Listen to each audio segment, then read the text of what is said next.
Salut à tous, j'espère que vous allez bien. Donc aujourd'hui on est avec Sylvain Raveau pour la suite de la série avec un titré par vidéo. Salut Sylvain, Salut Thomas, ça va? ça va et toi? Ça va super, merci. Je te laisse te présenter rapidement pour ceux qui ne connaissent pas encore. Alors, je suis surtout entraîneur depuis une bonne quinzaine d'années maintenant sur Lyon, mais maintenant on sait que les entraînements ça peut être beaucoup par internet. J'ai entraîné l'équipe de France des jeunes. Ben, ça tombe bien parce qu'en ce mois de septembre il y a beaucoup de championnats du monde des jeunes. Et puis je suis maître feed depuis une dizaine d'années et je fais aussi des vidéos sur ma chaîne YouTube. Du coup voilà, je vous mettrai sa chaîne YouTube en description si vous voulez jeter un petit coup d'œil. Et du coup voilà, donc aujourd'hui on va regarder une partie de Botvinnik.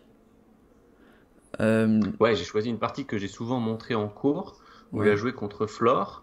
C'était en 1936, vous avez les photos des joueurs.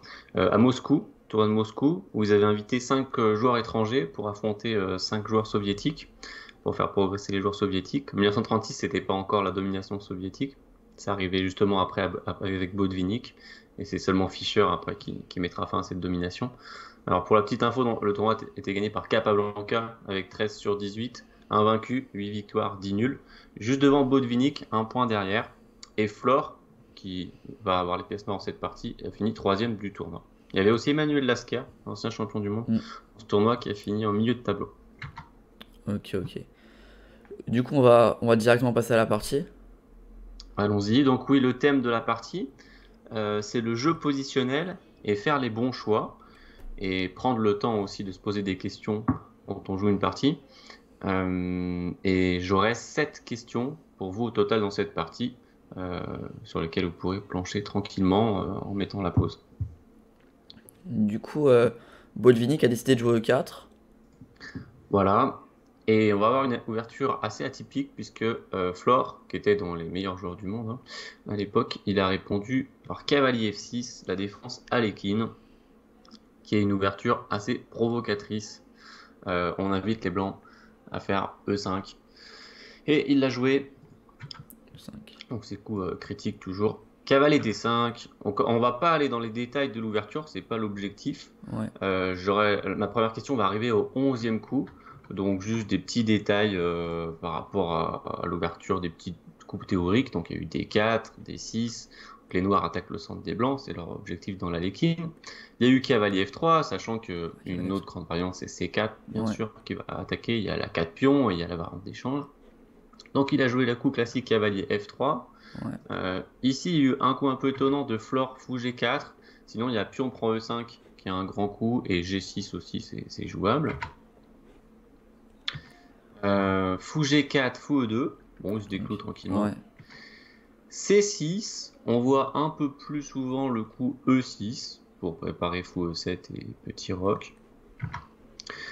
Petit roc des blancs. Ouais. Et là, un coup un peu imprécis de Flore, il a pris en E5. Il aurait mieux fait de d'abord prendre en F3. Fou prend F3, fou prend F3, puis on prend E5, puis on prend E5. Et E6 avec une position assez typique d'Alekhine. Et l'objectif des noirs, c'est un petit peu attaquer le pion E5 qui est avancé. Ouais. Ok. Donc D prend E5. Et la différence, comme il n'a pas pris le cavalier en F3, Il peut il prendre en avec le cavalier. profite Botvinnik, voilà. Pour prendre du cavalier, il y a eu fou prend E2, dame prend E2. Et on voit déjà que c'est un peu plus agréable pour les blancs avec le beau cavalier en E5. Évidemment, il n'y a pas F6 ici à cause de dame H5 échec qui fait mal. Du Ouais. coup, il a joué cavalier D7 pour essayer de se débarrasser de ce cavalier. F4 pour le consolider. Maintenant, les noirs sont un peu embêtés parce que s'ils font cavalier prend E5, il va y avoir F prend E5, ce qui va ouvrir à la fois pour la tour en F1 et le fou en C1. Donc, très Ouais. agréable pour les blancs. Donc il n'a pas pris, il a fait E6. Ouais. À noter que là, les blancs pour essayer de déclencher les hostilités immédiatement avec F5, mais ce serait trop tôt. Ils sont très mal développés sur l'aile dame, donc il ne faut pas s'emballer. Et il a joué C4. Cavalier 5 en B6. Et voici la première question pour vous. Donc on est encore dans l'ouverture. Vous avez les blancs. Et qu'est-ce que vous joueriez comme coup? Vous pouvez mettre la pause. Alors, je sais qu'il y a beaucoup de joueurs qui joueraient le coup hyper naturel. Je sais pas si tu avais une idée de coup, Thomas. Euh, je pense que je me serais développé tranquillement, cavalier C3, tour D1, fou E3. Voilà, en fait, je sais qu'il y a énormément de joueurs qui, quand ils vont arriver là, dans leur partie, vont jouer juste cavalier C3, parce qu'il faut sortir les cavaliers le plus vite possible dans l'ouverture aux échecs, et ça, c'est un bon principe.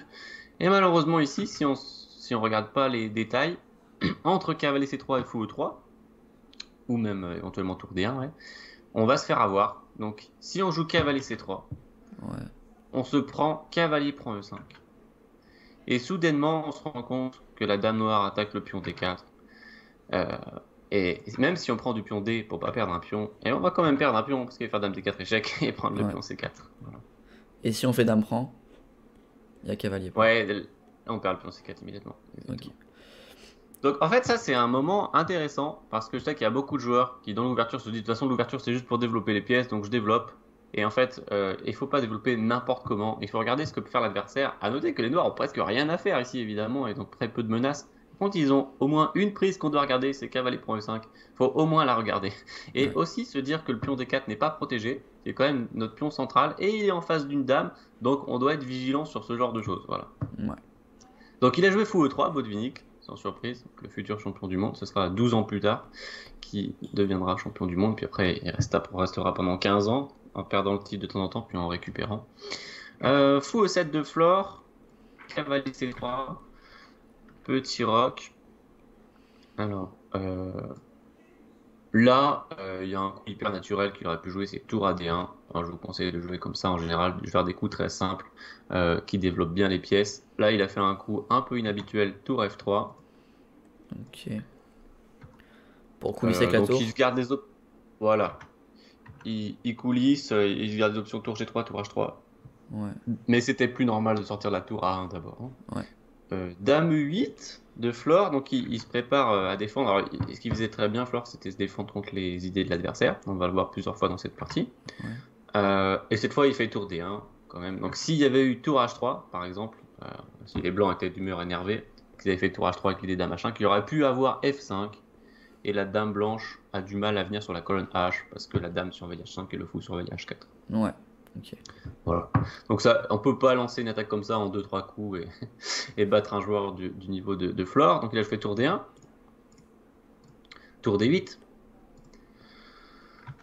Et à plusieurs moments, on peut se demander si dans la position des blancs, il y a des cases ou des pions qui sont pas assez bien protégés. Et à chaque fois, il peut améliorer légèrement sa position. À noter qu'il a plus d'espace ici parce qu'il a 3 pions sur la quatrième rangée. Et les noirs, ils ont tout sur 3 rangées.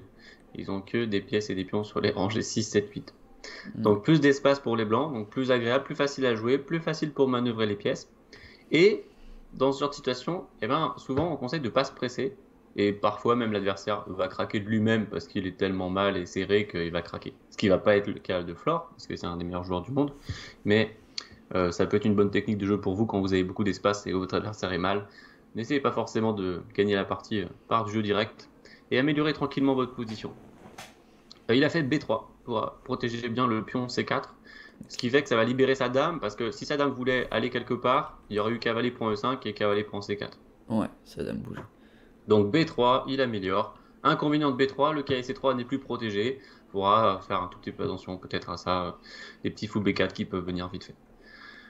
Ok, et là voici la question. Non, il joue F5, ouais, qui est un peu inattendu. En fait, son idée, c'est de jamais se prendre F5 lui-même, parce que les blancs, ils pouvaient avoir l'idée de jouer F5 un jour, hein, clairement, c'était un coup d'attaque possible. Et aussi, il se dit comme ça que le fou E3 est bien bloqué par le pion F4 qui bouge plus. Et voici la question pour vous. Vous avez les blancs, alors là, il faut essayer de tout de suite s'adapter au coup que les noirs viennent de jouer, hein. F5, c'est un coup qui a des conséquences. Donc posez-vous les bonnes questions et choisissez votre coup avec les blancs. Je vous invite à mettre la pause.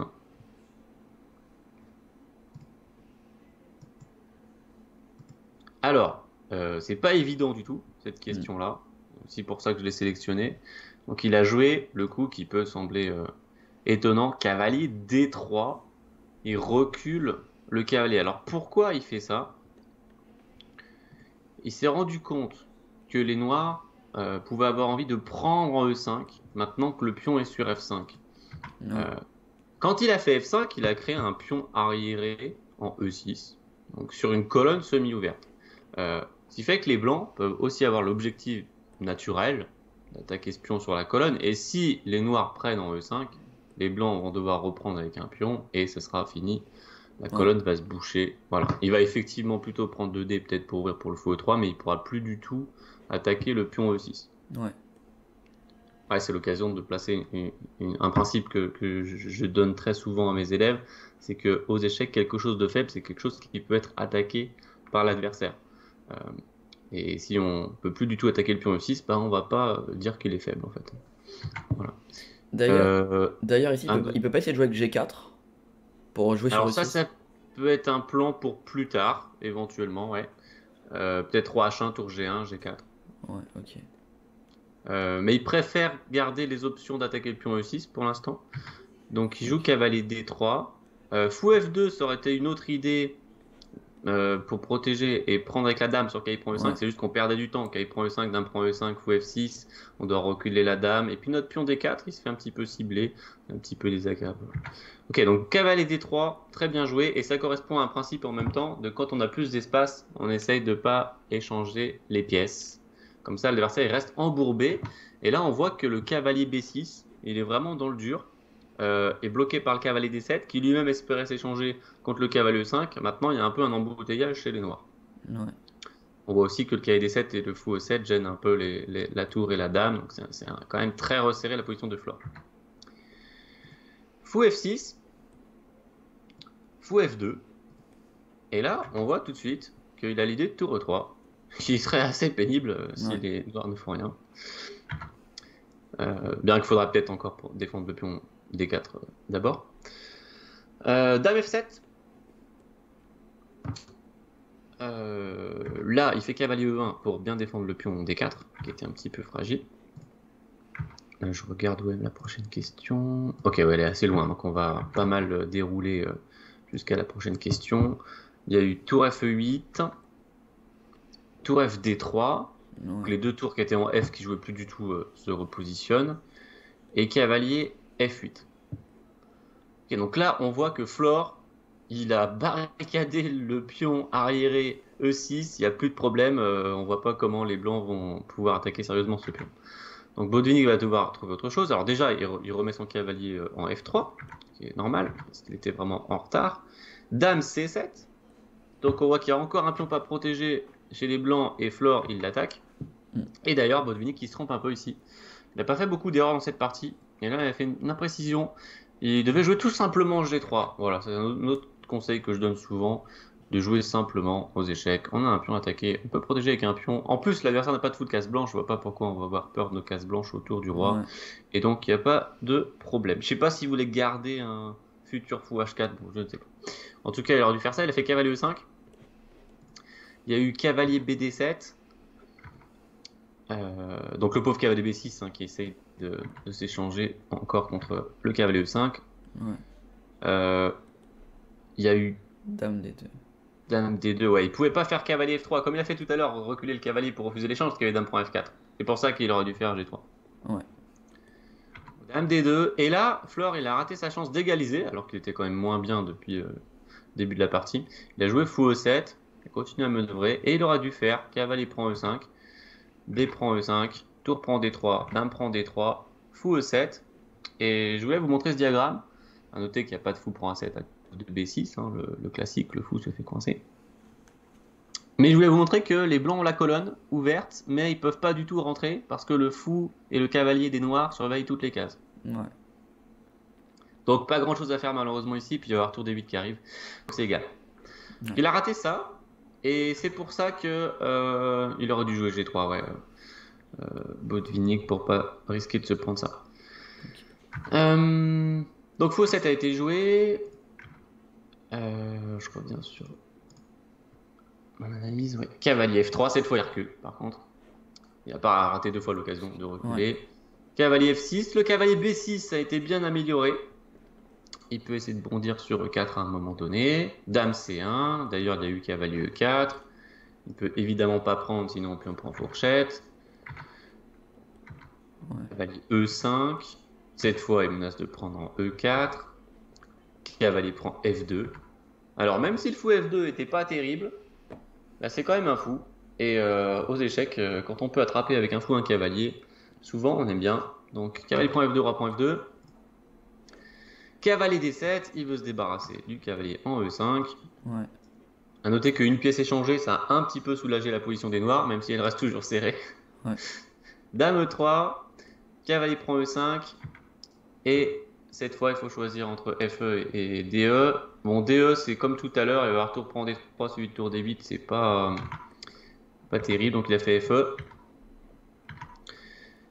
Dame A5, pion A4, tour Ouais. D7, Tour D7. des noirs, ouais. Il prépare le doublement tout tranquillement.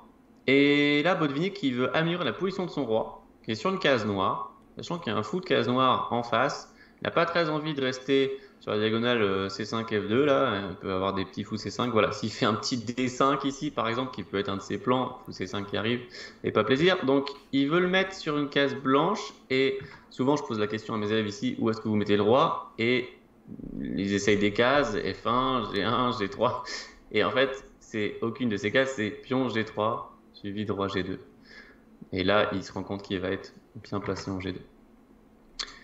Dame D8, roi G2. Allez, on se rapproche de la question. Il a joué fou G5, il pourrait peut-être essayer fou B4 aussi. Voilà, des petits coups comme dame A5, fou G5. Première fois que les noirs avancent un peu leur pièce avec le petit cavalier 4 de tout à l'heure. Dame F3, dame E7. Et là, moment intéressant. Il se rend compte qu'il pourra jamais faire D5 alors même qu'il a placé toutes ses pièces pour le faire. Hein. Ce serait le coup qu'on attendrait. Mais il y a toujours le pion E5 qui sera en prise. S'il fait D5, E prend D5, il y a des dames prend E5. Voilà. Ouais. Et c'est à peu près égal. Donc il arrive à être assez souple et à se dire bon, je change de plan, je joue C5. Ok. Alors, ça peut surprendre ce coup, parce qu'on s'arrière le pion D4 complètement. Hein. Ouais. Mais il a un plan précis en tête. Bah déjà, il peut avoir l'idée de faire B4, B5. Tiens, bon plan. Appuie avec la dame en F3 sur le pion C6. Ouais. Il peut faire une bonne pression en faisant ça. C'est pour ça que Flore joue A5. Il a aussi, il pouvait pas essayer aussi de ramener son Hop, hop, cavalier hop, en. hop. Voilà, c'est ça. Donc ça, c'était la question suivante. Ah, Donc ok. Thomas, il est tellement rapide, il a déjà donné la réponse. Voilà. Donc bah, vous avez une réponse gratuite. Vous pouvez le remercier.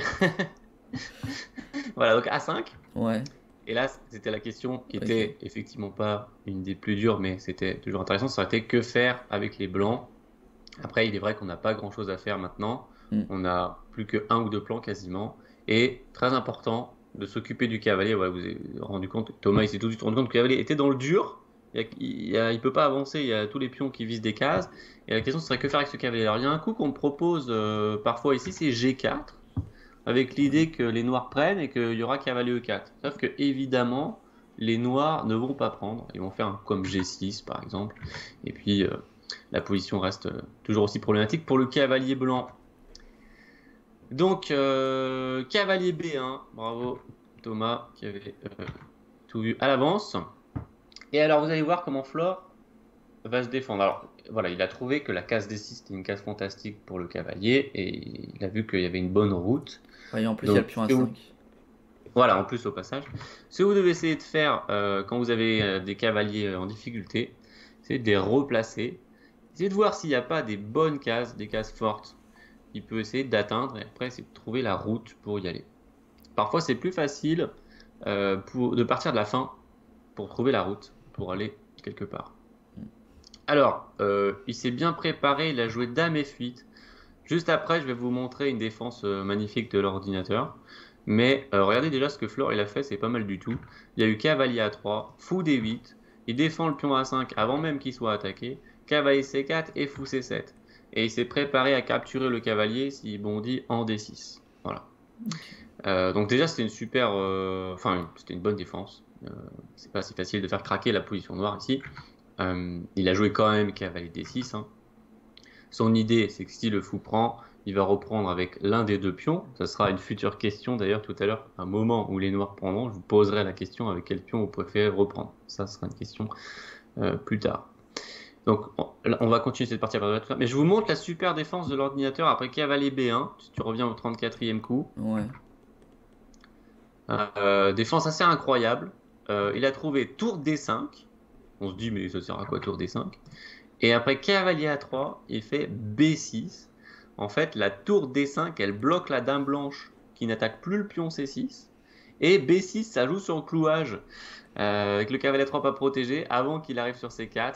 Et soudainement, c'est les blancs qui se prennent un peu de pression, alors qu'ils espéraient tranquillement manœuvrer le cavalier en D6. Ouais. Donc bon, défense difficile de l'ordinateur. On revient au 36e coup, cavalier C4, tour B8.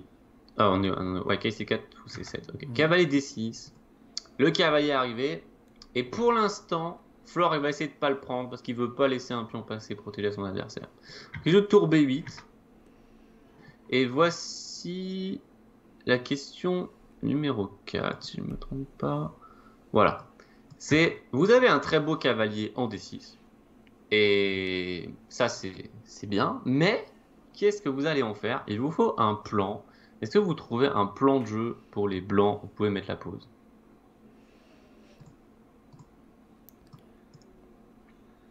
Alors, il n'y a pas 10 000 plans de jeu.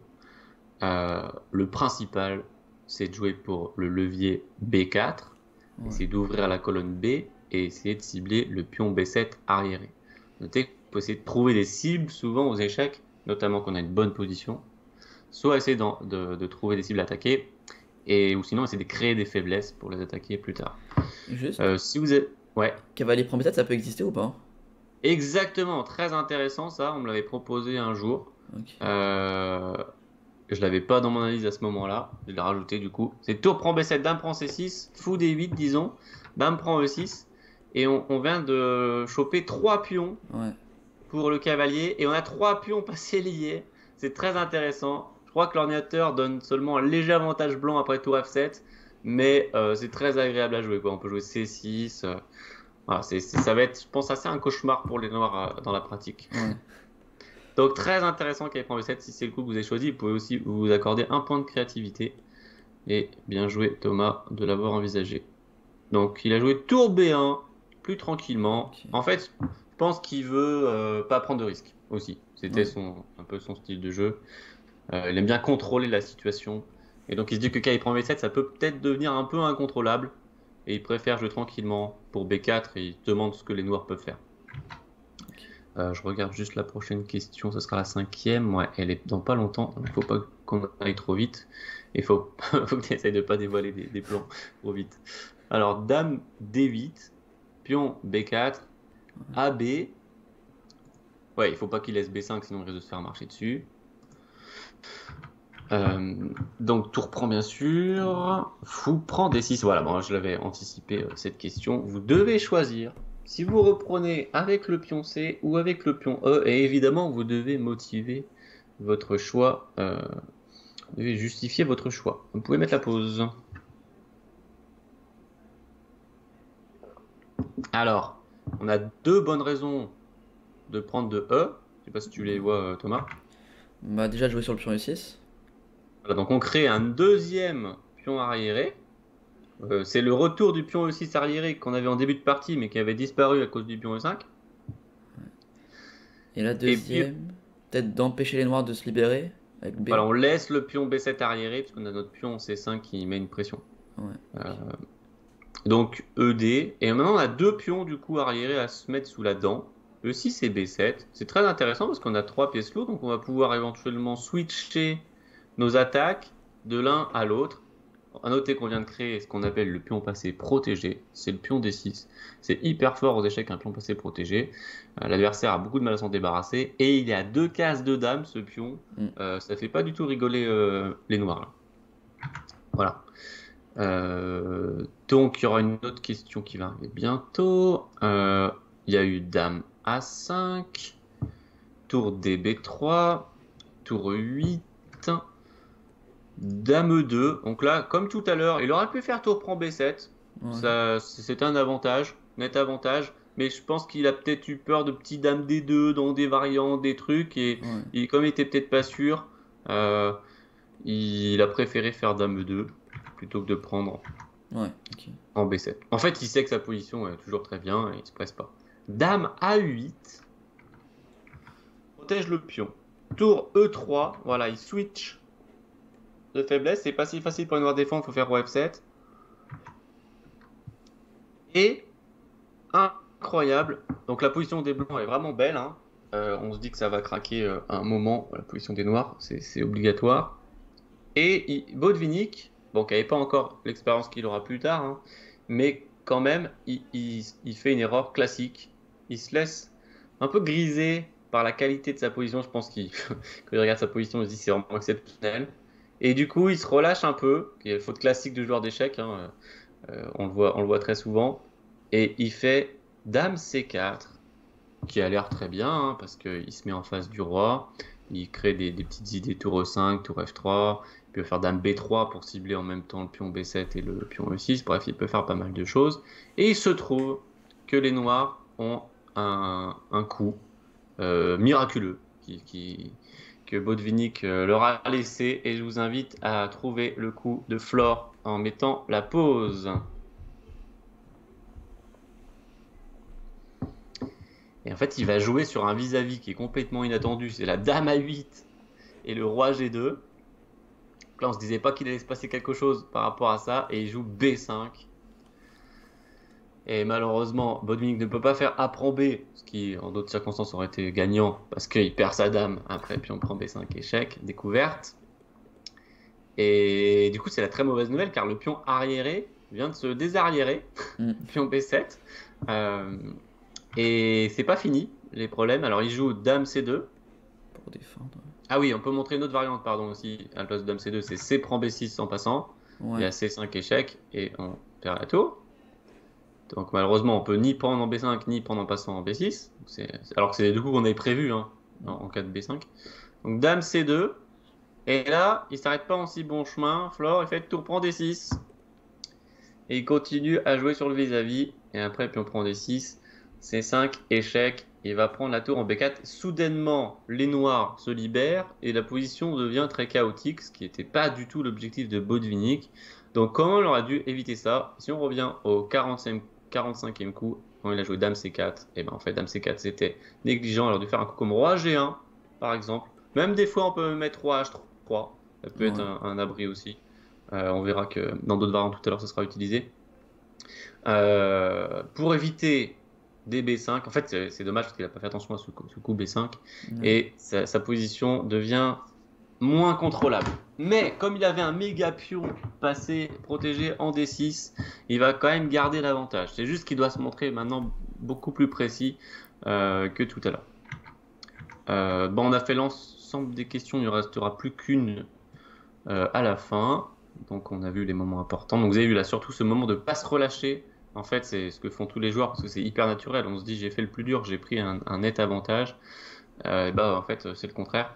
C'est Mm. le plus dur finalement aux échecs, ça devient quand on est gagnant pour vraiment gagner la partie.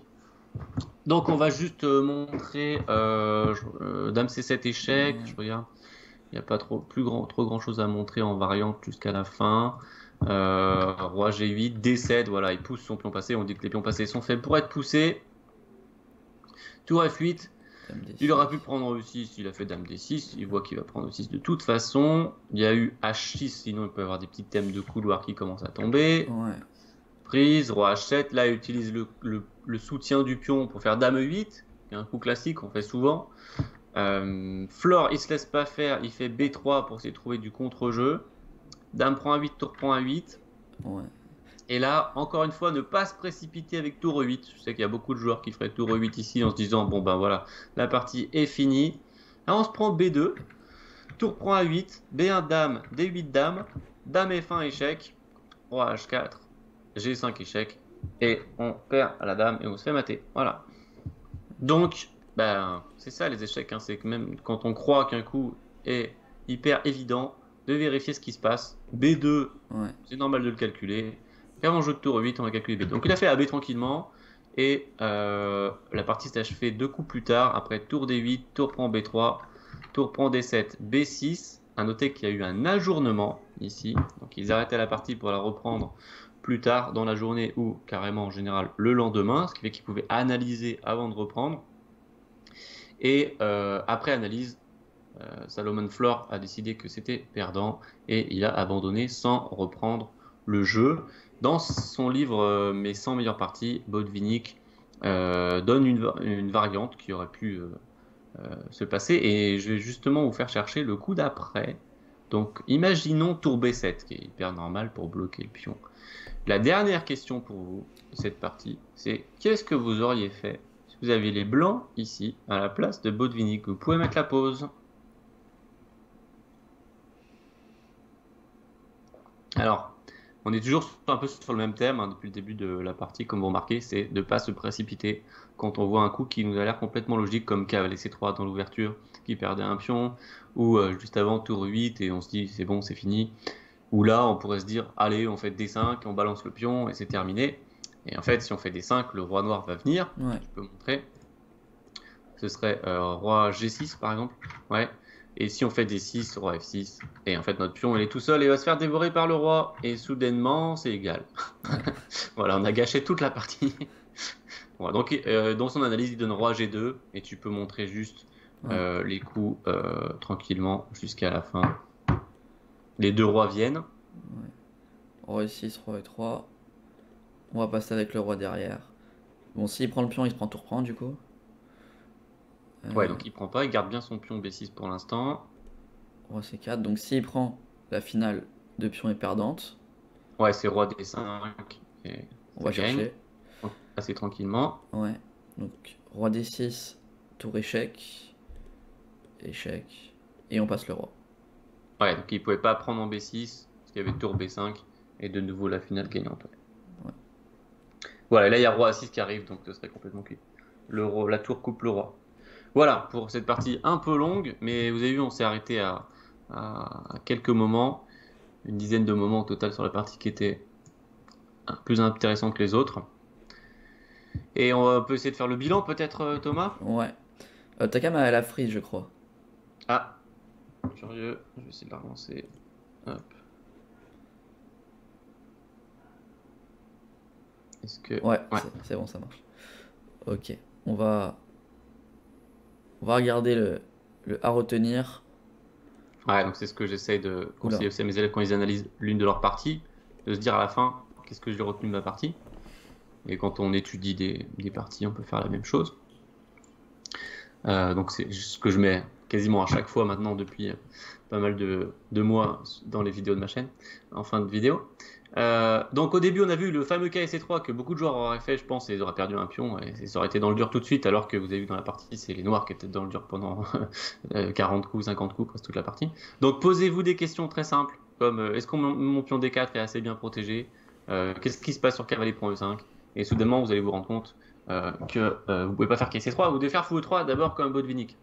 Alors vous avez vu à plusieurs moments dans l'ouverture, il avait une très bonne position, il s'est pas précipité à aller faire un plan d'attaque, il a consolidé, il a vu par exemple le pion C4 n'est pas assez bien protégé, je fais B3, à un moment il avait le pion F4 qui n'était pas bien protégé, il aurait dû faire G3, voilà ce genre de choses, et manœuvrer un peu les pièces aussi pour qu'elles s'améliorent entre elles.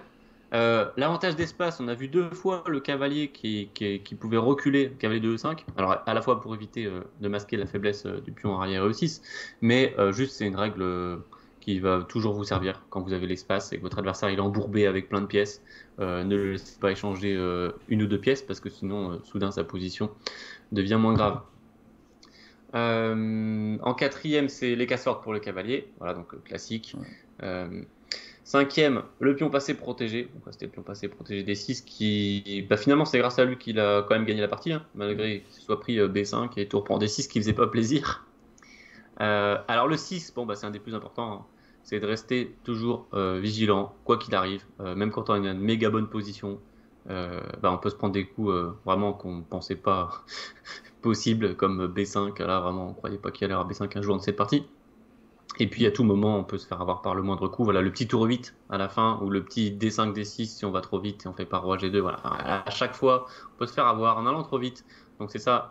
Les échecs aussi, c'est tout le temps se concentrer pour pas se faire voir. Et j'ai fini en dernier par quelque chose qui n'était pas dans la partie. Mais vous avez vu, là, on s'est plongé dans cette partie. Évidemment, pour avoir ce résultat-là, il faut avoir d'abord étudié la partie vraiment en profondeur. Et pour ne pas rater des coups comme la différence entre fou 3 et C3, on est obligé de bien étudier chaque coup. Et à chaque fois, il y avait des petites finesses après, pas mal de manœuvres pendant 10, 20 coups. Et moi, ce que je vous conseille, c'est comme sur ça que je finirai ce point-là, c'est quand vous analysez vos parties, prenez votre temps. C'est-à-dire qu'en allant vite, malheureusement, il y a plein de choses qu'on va rater. Ce qui fait qu'on va peut-être retirer que la moitié de ce qu'on aurait pu retirer de la partie qu'on vient de jouer et d'analyser. Donc ça, c'est une chose que je vois que les gens ils font souvent trop vite. Et malheureusement, ils vont toujours un petit peu rester un peu trop en surface de ce qu'ils auraient pu découvrir. Voilà.